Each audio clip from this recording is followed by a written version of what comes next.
Os debates são tão interessantes, mas a gente acaba, todo mundo quer sempre saber o seguinte, o resultado, quanto é, né? Tá quanto, né? Tá 10-1, Qual é o placar? Tá 5-5, falta um voto, quer dizer, no fundo a gente passa assim, um pouco por cima do debate, e o debate vai ocorrer, e ninguém vai votar hoje, né? Quer dizer, vai ser um longo debate, os advogados vão sustentar, os defensores públicos também vão sustentar seus argumentos, os debates vão se alongar por 2 dias, só na semana que vem que a gente vai ter esse resultado, Barão. Mas, de qualquer forma, o Supremo começa a julgar essa ação hoje, a ação que questiona, né, a prisão de condenados depois de sentenciados em segunda instância.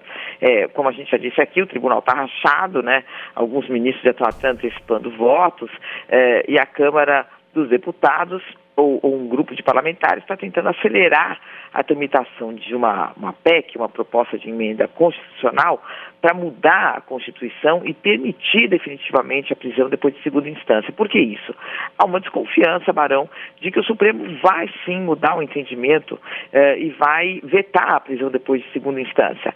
Então o Congresso planeja mudar a Constituição, uma parte do Congresso planeja mudar a Constituição e tornar a decisão do Supremo, portanto, sem efeito. Quer dizer, o Supremo está interpretando uma cláusula da Constituição, mas a gente mudou ela, então, portanto, está aqui sacramentada a prisão depois de segunda instância. Mas, Barão, as coisas não são tão simples assim. E essa discussão na Câmara, ela pode ser barrada no próprio Supremo. E por quê? Ministros do STF, do Tribunal, me disseram que ninguém, Barão, pode mudar o texto de uma cláusula pétrea da Constituição. Nem mesmo deputados, senadores, ninguém.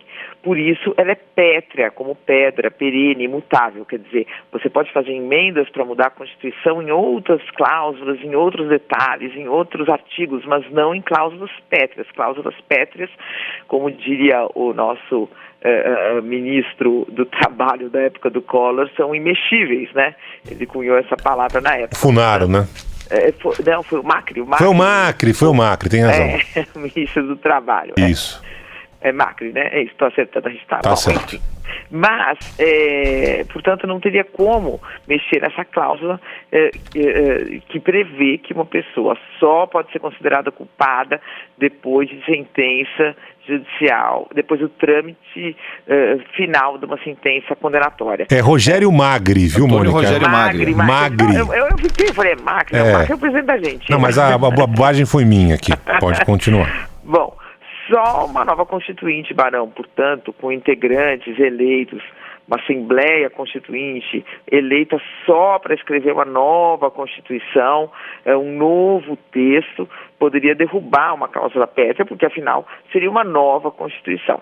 Portanto, Barão, eu acho que a tendência é mesmo essa, né? Não quero aqui antecipar o placar, eu sei que o placar com certeza tem 5 para o lado e provavelmente 5 para o outro, tem 5 firmes aí contra a segunda instância, outros, pelo menos 4 ali firmes do outro lado, provavelmente 5, e de novo a ministra Rosa Weber nesse papel de desempate, Barão.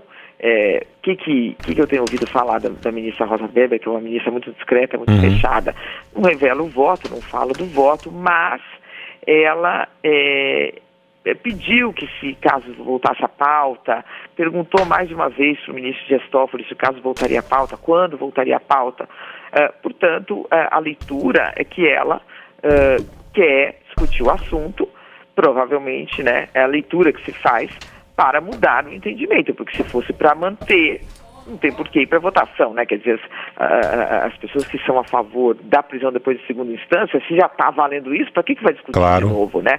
Só para criar uma marola e só para correr um risco de mudar esse entendimento. Portanto, a leitura é essa, mas não dá para também cravar o voto da ministra Rosa Weber, Barão. O viés é esse, né, Mônica, digamos assim? Parece, pelo que a gente tem conversado, mas como ela não explicita o voto, que é diferente, por exemplo, se você vê o decano do tribunal, Celso de Mello, é claríssimo, né? Falou isso em 100 milhões de entrevistas. Ele foi perguntado, mas é mínimo o número de pessoas que conseguem reverter depois da segunda instância a sua sentença, e ele responde, para mim basta um. né? Basta um. Se tem uma injustiça, a gente não pode deixar ocorrer. Então, ele é claríssimo, Marco Aurélio é claríssimo, Gilmar mais claro impossível, Toffoli já se posicionou, Lewandowski mais claro impossível. Do mesmo jeito, o ministro Luiz Barroso, que é a favor da prisão de segunda instância, já antecipou o voto, o ministro Luiz Fux antecipou o voto. Mas ela não, né, Barão? Ela permanece naquele enigma que a gente vai desvendar na semana que vem. Você se lembra, Mônica, da última vez que teve essa discussão ali, que ela, durante o discurso dela, ficou aquele debate, o que ela está falando, né? Para que lado ela vai? Lembra disso?